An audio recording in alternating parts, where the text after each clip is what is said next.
Hi friends, Shampa simple লাইফস্টাইলে তোমাদের সবাইকে ওয়েলকাম। আশা করি তোমরা সবাই ভালো আছো, আমিও খুব ভালো আছি। দেখতেই পাচ্ছ সকাল সকাল উঠে পড়েছি। আজকের আবার আমার হাজব্যান্ডের ছুটিও সকাল সকাল বেরিয়ে গেছে।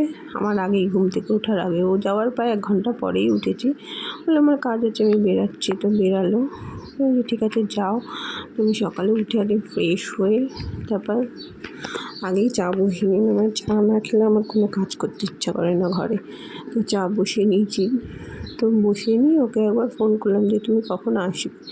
ও বললো যে আমার দেরি হবে যেতে। তো রোজ সকালে একসাথে চা খাই যেহেতু, তো ওর জন্য ওয়েট করে করে তো লেট হবে যেহেতু, তো আমি চাটা খেয়ে নিলাম।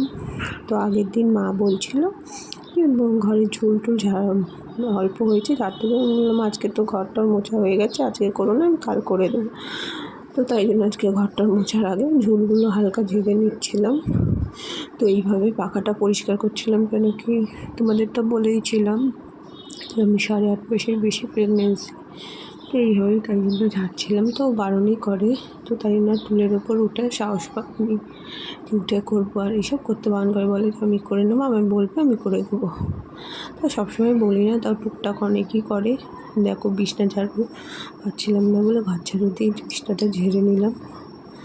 ঘরটা ঝাড় দিয়ে ঘরটা মুছে নিলাম। মুছে নিয়ে মাঝখানে আর ভিডিও করতে পারিনি। রান্নাবান্না করে খাওয়া সবই হয়ে গেছে।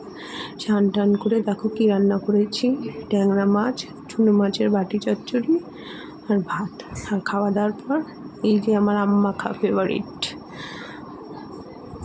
তো ভালো লাগলে ভিডিওটা অবশ্যই লাইক সাবস্ক্রাইব করে দিও। Thank you for watching.